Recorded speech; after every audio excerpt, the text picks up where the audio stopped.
မျိုးသမီးတွေမှာမိမိရဲ့ရင်သားပေါ်မှာပုံမှန်မဟုတ်တဲ့အကျိတ်တွေရှိနေသလားဆိုတာကိုမိမိကိုယ်တိုင်စမ်းသပ်စစ်ဆေးလို့ရပါတယ်။ဒါကို breast self examination BSE လို့ခေါ်ပါတယ်။ပုံမှန်ရာသီလာတဲ့အမျိုးသမီးတွေမှာရာသီလာပြီးရဲ့နောက်ပထမတစ်ပတ်မှာစစ်ဆေးဖို့အကောင်းဆုံးဖြစ်ပါတယ်။ရာသီမလာတဲ့သူတွေကိုယ်ဝန်ဆောင်မိခင်တွေနဲ့သွေးဆုံးပြီးတဲ့သူတွေမှာဆိုရင်တော့အနည်းဆုံးတစ်လကိုပုံမှန်ရက်တစ်ရက်သတ်မှတ်ပြီးတော့စစ်ဆေးပေးရမှာပဲဖြစ်ပါတယ်။ BSE စမ်းသပ်တာမှာစစ်ဆေးပုံ2မျိုးရှိပါတယ်။နံပါတ်1မျက်စိနဲ့ကြည့်ရှုစစ်ဆေးခြင်းနံပါတ်2လက်ဖြင့်စမ်းသပ်စစ်ဆေးခြင်းပဲဖြစ်ပါတယ်။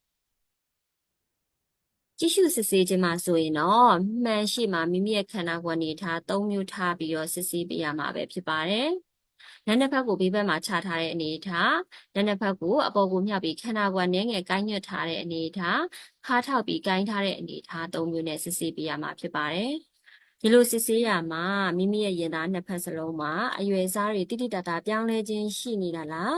အရေပြားပေါ်မှာအနီကွက်တွေအထူးသဖြင့်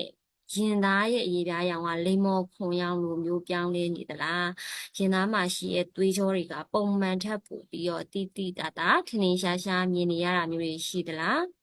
ရင်သားတွေမှာအချိုင်ခွက်ရတွေဖြစ်နေသလားနှုတ်သီးကောင်းတွေရောချိုင်ခွက်နေသလားဒါတွေကိုစစ်ဆေးပေးရမှာပဲဖြစ်ပါတယ်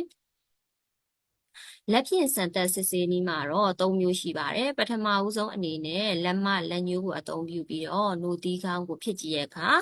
နှုတ်သီးကောင်းတွေကနေပုံမှန်မဟုတ်တဲ့အရည်တွေသွေးရောင်ဖြော့ဖြော့တွေရှိနေသလားထွက်လာသလားဆိုတာကိုစစ်ဆေးပေးရမှာပါဒုတိယတစ်ချက်အနေနဲ့ကတော့မိမိရဲ့လက်တစ်ဖက်ကိုအပေါ်ကိုမြှောက်ထားပြီးဂျိုင်းအောက်မှာအကျိတ်တွေရှိနေသလားစစ်ဆေးပေးရမှာပါပြီးရင်တော့နောက်တစ်ဖက်ကိုလည်းအလားတူစစ်ဆေးပေးရမှာပဲဖြစ်ပါတယ်တတိယတစ်ချက်အနေနဲ့ကတော့ပက်လက်လှဲလျက်အနေထားမှာမိမိရဲ့လက်တစ်ဖက်ကိုမိမိရဲ့ခေါင်းအောက်မှာကွေးညွတ်ထားပြီးကြံလက်တစ်ဖက်နဲ့ရင်သားကိုအပြင်ဘက်ကနေအတွင်းဘက်ကို